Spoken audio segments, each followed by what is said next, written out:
शरण्ये त्र्यंबके गौरी नारायणे नमोस्तुते। कैलाशराणा शिवचंद्रमौळी नवींद्र माता मुकुटी झळाली। कारुण्य सिंधू बहुदुःखहारी तुझवीन शंभो मज कोण तारी। यामाहू सर्व लोकांना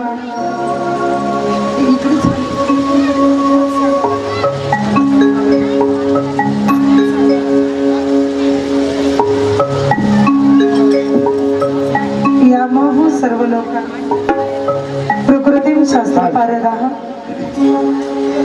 दानधर्मचारिणीं शंभो प्रणमामि परम शिवम प्रणमामि परम शिवम। विश्वाचं विश्व चैतन्य भगवान परशिव परमात्मा कुंभार या गाव या नगरीमध्ये चालू असलेला हा अखंड शिवनाम सप्ताह आणि श्री शिव महापुराण कथा ज्ञानयज्ञ सोहळ्याचा आजचा हा 7वा दिवस सोपांत्य दिवस। मी रोज लवकर येते, तुमची वाट बघते, आज तुम्हाला माझी वाट बघावी लागली। असो वाहन आणि रस्ता प्रथमतः तुम्हा सर्वांच्या चरणी नतमस्तक होऊन क्षमा मागते, मला यायला वेळ झाला। कालच्या सत्रामध्ये शिव पार्वतीचा विवाह सोहळा फार मोठ्या थाटामाटाने साजरा झालेला।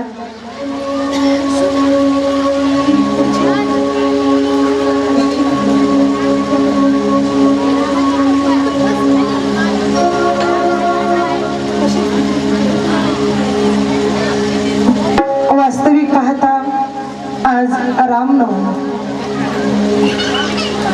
मर्यादा पुरुषोत्तम भगवान विष्णूजींचे परमत्रेता युगातील पूर्ण अवतार।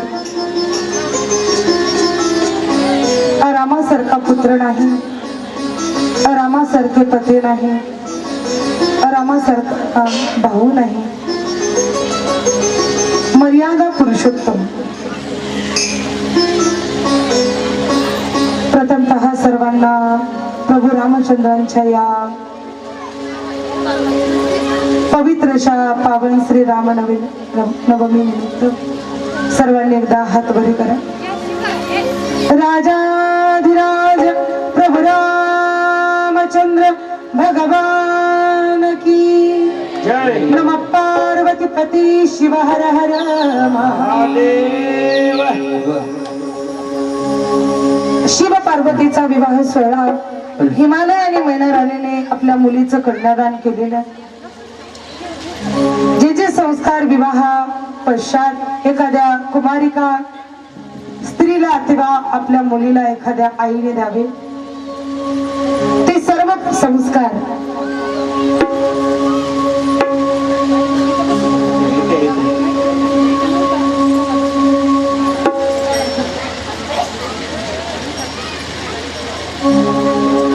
पवित्र अशा संस्काराचं लेखन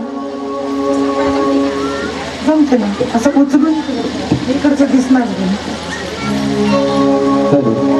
मैना राणीने आणि हिमालयाने पार्वती मातेचा जो भाऊ आहे मैनाक याने जगत माता पार्वतीचे चरण धुतलेले आहे। जगत माता पार्वतीने आपल्या माहेरला निरोप दिला। सासरी सुंदर असा संसार थाटलेला। 1000 वर्ष शिव पार्वती अंतःपुरामध्ये त्या ठिकाणी एकांतवासात सर्व देवदेवता रामप्रभूंच्या या सर्व देवदेवता तारकासुराच्या उपद्रवापासून त्रासाला कंटाळून गेले। सत्यलोकामध्ये असणाऱ्या भगवान ब्रह्मदेवाकडे सर्व देवदेवता गेलेली आहे। म्हणे ब्रह्माजी, या संबंध सृष्टी निर्मितीचं पवित्र कार्य तुमच्या हातून होत आहे। शिव पार्वतीचा विवाह होऊन 1000 वर्ष पूर्ण झाले। जोपर्यंत ब्रह्मदेवाकडून तुमच्या मिळालेल्या वरदानापासून तारकासुर उन्मत्त झालेला आहे,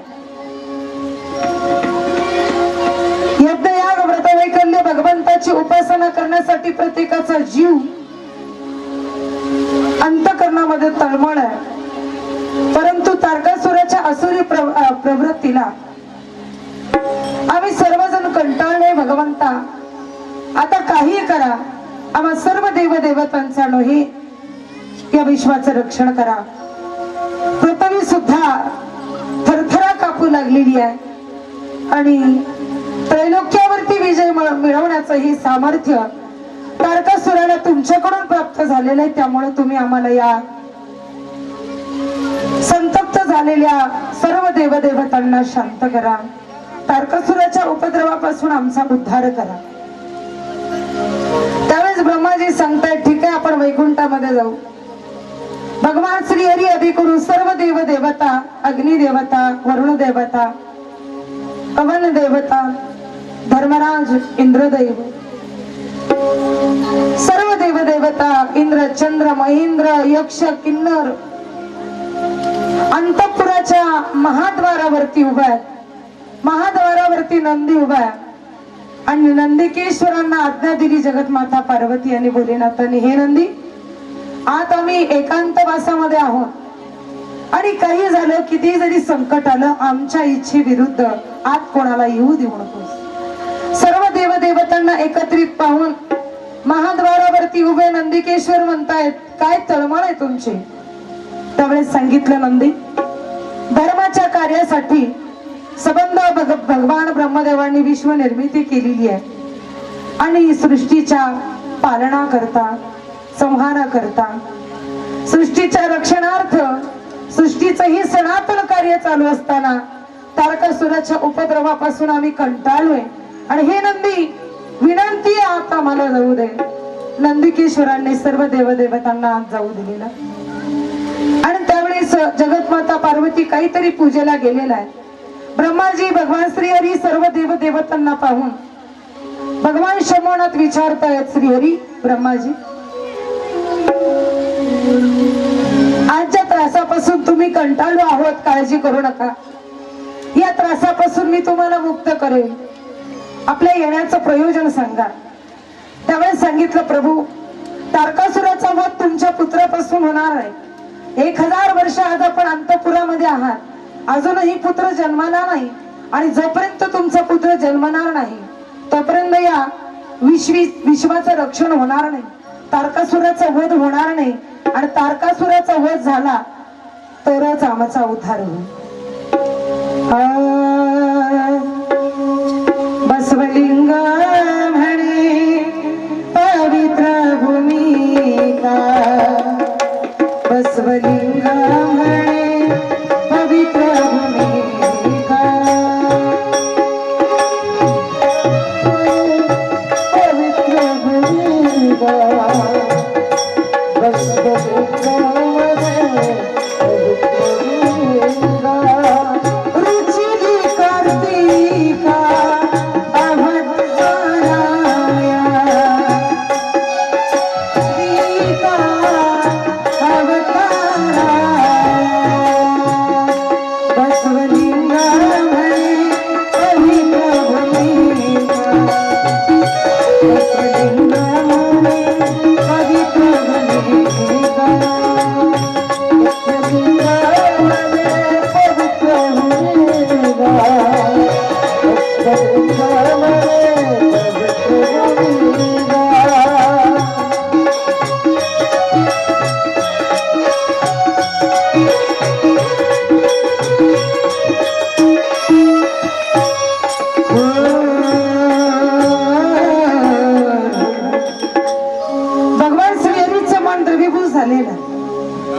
भगवंताला देवतांची दया आली आणि भगवान श्रीहरी भोलेनाथांना सांगतायत, भोलेनाथा उद्धार करा सर्व देवदेवतांचा, जगताचं रक्षण करा.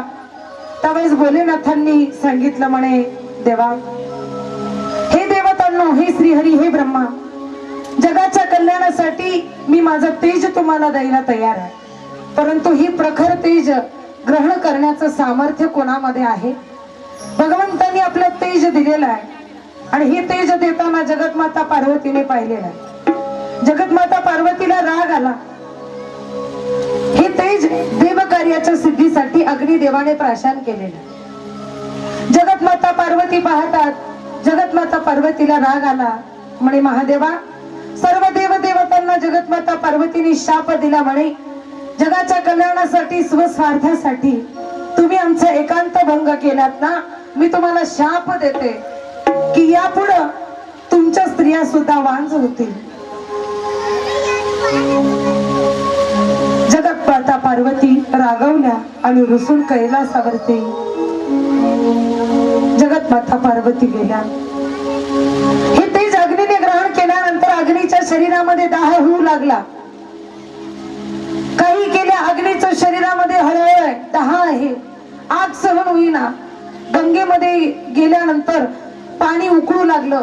पर्वतावरती गेल्यानंतर पर्वत थरथरा कापू लागला.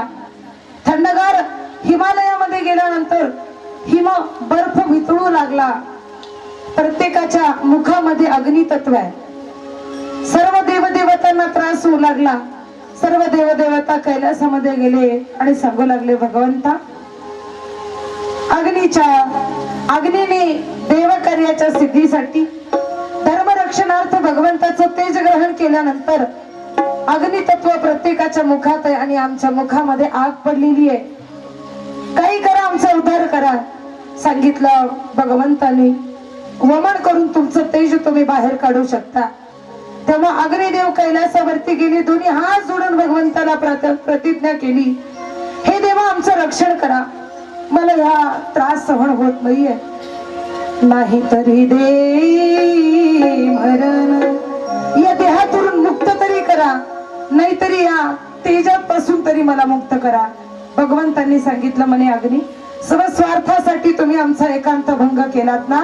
आता पहा, माघ महिना पवित्र आहे आणि पवित्र अशा माघ महिन्यामध्ये प्रयागराज तीर्थक्षेत्री पतिव्रता स्त्रिया ज्यावेळेस स्नान करण्यासाठी येथील संगमावरती गंगा पाप हरण करणारी, सरस्वती दान प्रदान करणारी आणि यमुना भक्ती प्रदान करणारी असा त्रिवेणी संगम आहे पवित्र प्रयागराज.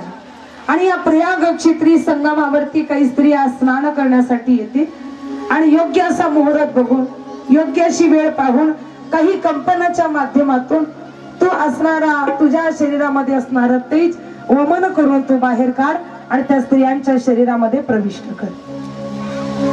त्यावेळेस माघ महिन्यामध्ये सप्तऋषींच्या स्त्रियांचं तेथे आगमन झालेलं आहे. पहाटेची वेळ आहे, कडाक्याची थंडी आहे आणि अशा थंडीमध्ये हातपाय थरथरा कापू लागले. त्यावेळेस सप्तऋषींच्या स्त्रियांनी विचार केला, म्हणे आपण शेकोटी पेटवावी आणि आधी शेकावं आणि मग स्नान करावं. त्यापैकी ज्येष्ठ वशिष्ठ ऋषींची पत्नी अरुंधतीने सांगितलं, तुम्ही शेकोटी पेटवा, पण मी पहाटे स्नान करण्यासाठी जाईल. अरुंधती मैया स्नान करण्यासाठी गेल्या.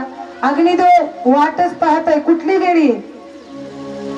आणि 6 सप्तऋषींच्या कृतिकांनी अग्नी पेटवल्याबरोबर अग्निदेवांनी काही कंपनाच्या माध्यमातून त्यांच्या शरीरामध्ये प्रविष्ट केल्यानंतर शरीरामध्ये काहीतरी वेगळ्या वेदना, वेगळी जाणीव होऊ लागली. आणि त्यावेळेस या 6 कृतिका आश्रमाकडे गेल्या. लक्ष देऊ नये का कथा, बरं का?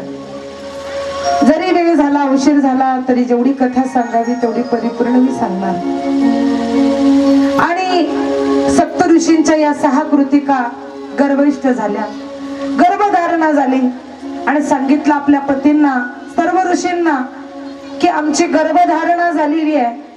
6 ऋषी रागवले, त्यांच्यावरती व्यभिचाराचा आरोप लावला. म्हणे जोपर्यंत तुमच्या पोटामध्ये असणाऱ्या गर्भाचा तुम्ही त्याग करणार नाही, तुम्ही पतिव्रता